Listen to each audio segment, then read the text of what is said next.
Hello students, welcome to online classes of Shri Mahavir International School. Today I will introduce you the sixth chapter of your SST, that is soil. So soil, as we can see the picture also, soil is the topmost layer,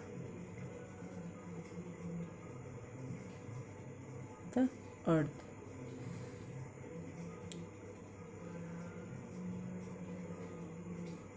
Soil is one of the most important natural resources. You know that mainly soil is useful for growing the crops, growing plants, and also the animals also make some animals, they make home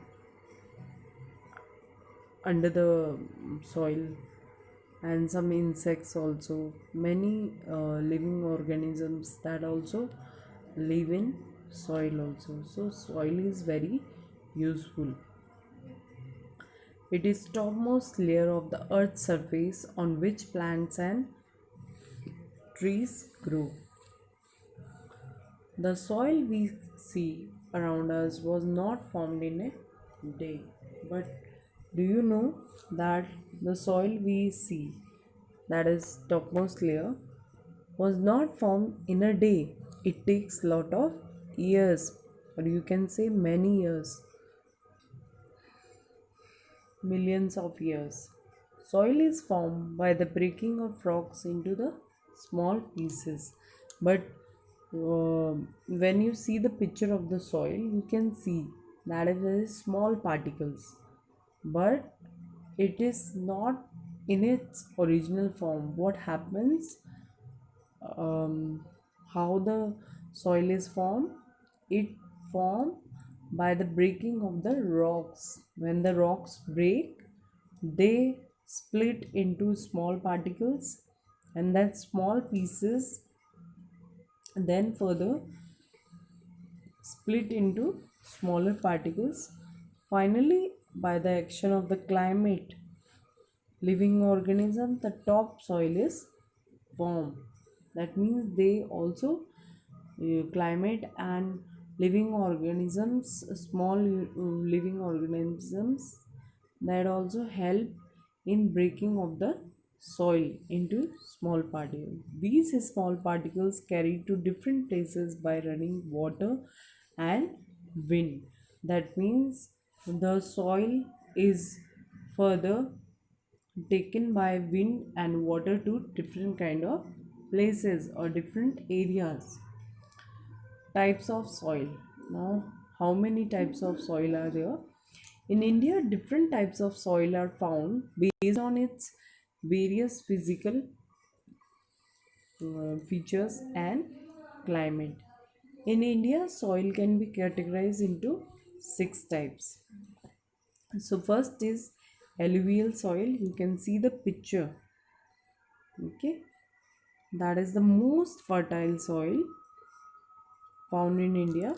It is mostly found in the northern plains and along the coastal plains. Means if the question arises where we can found the alluvial soil, we can found in the northern plains and along the coastal plains. The Himalayan rivers bring down, and how the alluvial soil was formed, or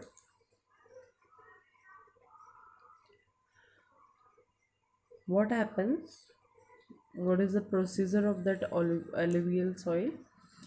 The Himalayan rivers bring down a huge amount of fine silt.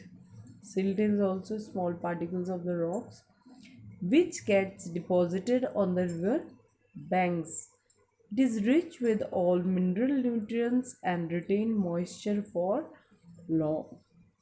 A variety of crops such as rice, sugarcane, wheat, pulses, oilseeds, and vegetables grow well in this soil. That means alluvial is best suitable for growing the rice, sugarcane, wheat, pulses, oilseeds, and vegetables, and it has a huge amount of fine silt and also the mineral nutrients and retain moisture for long.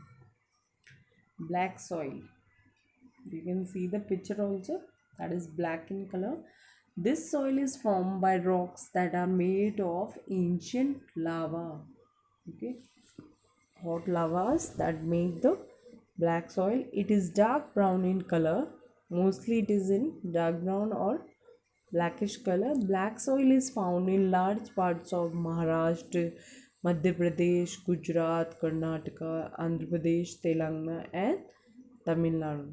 Black soil holds a large amount of moisture. This soils also have large amount of moisture, because of which it is suitable for cultivation. That means this soil is also very good for cultivation. Besides cotton, other crops such as millets, sugarcane, wheat, and oil seeds can also be grown in this soil. That means alluvial soil is also very fertile soil, and black soil is also very fertile, and the black soil is best suitable for growing the cotton crops. Now third one is red soil. You can see the color. Red soil is mostly found in the southern states of India. That means southern part we have the red soil, such as Tamil Nadu, Karnataka, Maharashtra, Andhra Pradesh and Telangana. It is also found in parts of Madhya Pradesh, Odisha, Jharkhand, and some of the northeastern states. That means southern states of India also and northeastern states also have the red soil. This soil contains compounds of iron. And why it has the red color? Because of the red color, because of the compounds of iron. It is not very fertile. Crops like millets, pulses, tobacco, and groundnuts can be grown only if sufficient quantity of fertilizer is added. That means red soil is not very fertile. Okay, you can see the disadvantage of black soil also. So, red soil is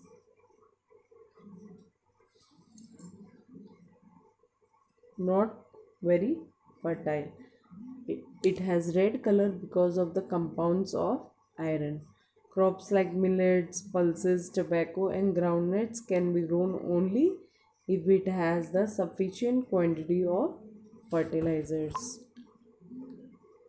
Laterite soil, and laterite soil is found in Maharashtra, Karnataka, Kerala, Bihar, and Assam and Meghalaya. It is found in areas where there is a heavy rainfall. That means laterite soil is mostly found in areas which have the heavy rainfall during the year, or you can see say throughout the year.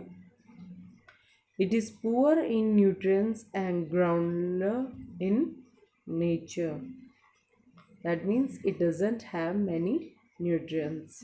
This soil is used for growing coffee, coconut, tea, and rubber. That means cultivation can't be done because in laterite soil. It is also good for growing cashew nuts, but we can grow the cashew nuts in laterite soil. Bricks made of dried or baked laterite soil are widely used as building material. And bricks, as we know, that is the raw material for making the homes, or you can say houses.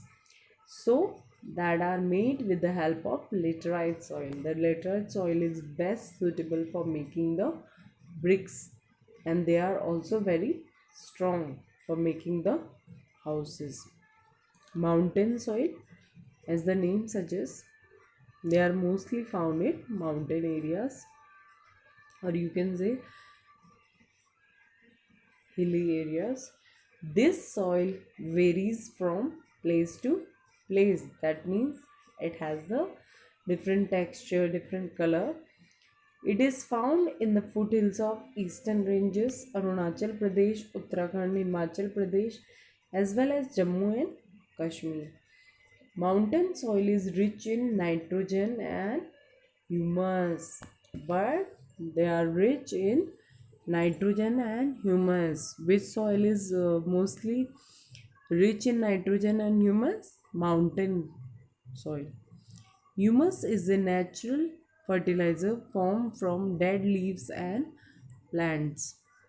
So, what is humus? Humus is a natural fertilizer formed from dead leaves and plants, which helps plants to grow better.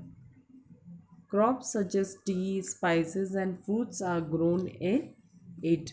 Means mountain soil is mostly suitable for growing the tea, spices, and fruits. And the last soil, or you can say the sixth soil, is desert soil. Desert soil is found in the desert regions of Rajasthan, Gujarat, and the southern part of Haryana. You can see the texture of the desert soil, and you can also see the sand dunes.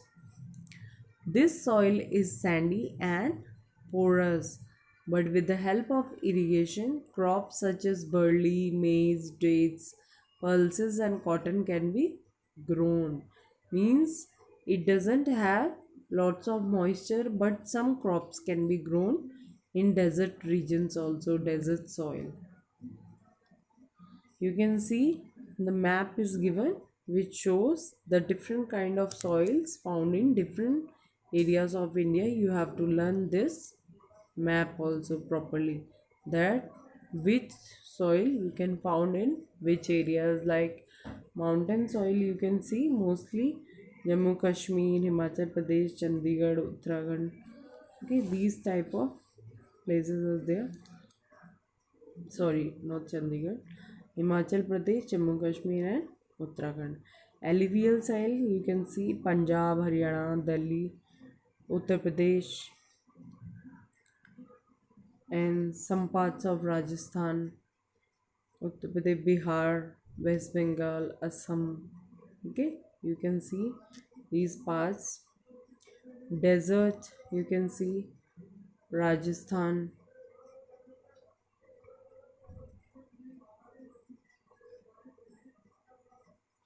and black soil, you can also see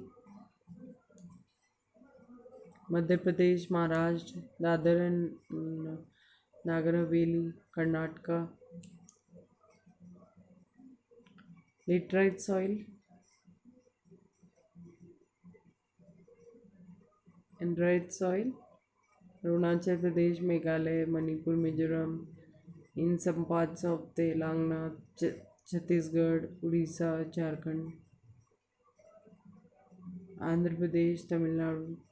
You can see the colors, and you can also, if you have a map or if you don't have the map, so you can draw the map and fill the different colors for different soils. That is very creative activity you can done at home. Now next topic is soil erosion. But what happens, the soils also get affected by some factors. Okay, soil erosion, the removal of the top layer of the soil either naturally or a result of human activity is called soil erosion. But what happens because of the natural calamities or natural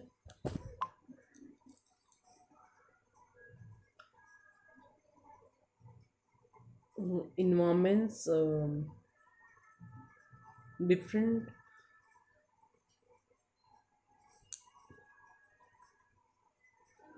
different activities of human also affect the soil, because humans do the deforestation, they cut the plants for their various purposes.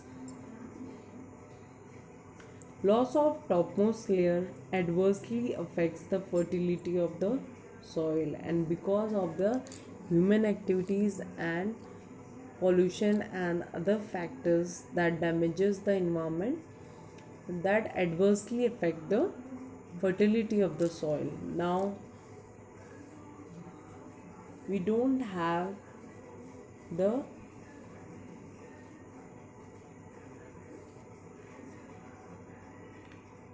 more cultivable lands now because of the soil erosion.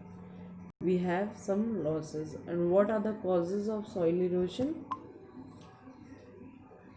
First is running water carries away the upper layer of the soil and leaves the land barren. What happened because of the running water? What happens? The upper layer of the soil affects and it leaves the land barren. It got dissolved and it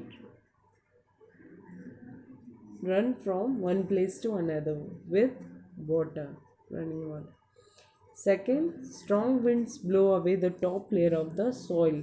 Probably deserts were formed in this way, and we have seen the soil in deserts that have sand dunes. And what happens because of the strong winds that blow from one place to another, and it also carries the huge amount of soil, so sand dunes are formed.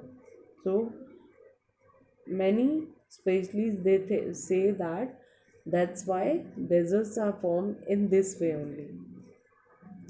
Third thing cause of soil erosion is human activities like cutting down of trees. You can see deforestation and overgrazing by animals. That means overeating of animals also lead to soil erosion. Now, effects of soil erosion. What happens because of the soil erosion? Soil erosion reduces the fertility of the soil. That's why we don't have more cultivable lands now. Farmers are not able to grow crops and become poorer day by and day. And because we don't have the fertile soil, the farmers are not able to grow crops. And because of not growing the crops, they are becoming poorer. Ways to prevent soil erosion. Now the question arises how we can control the soil erosion. First thing is we should plant more trees and ensure that trees are not cut down carelessly. That means we have to grow more trees. Now onwards, like if we have a birthday, we can grow the one tree. If we have any celebration, we can do this kind of thing. We can plant more trees and we can create the natural environment around us.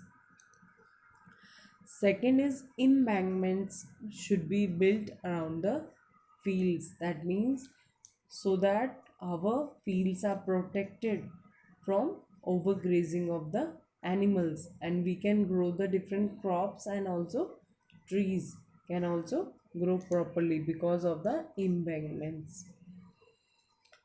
Third thing is terrace farming. Terrace farming in hilly areas prevents soil from being washed away by running water. Because of the terrace farming, the way of they make terrace for doing the farming.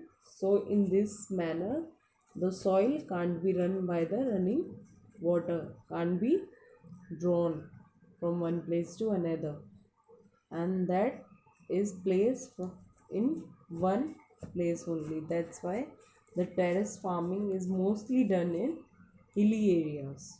That is very useful way for preventing the soil erosion.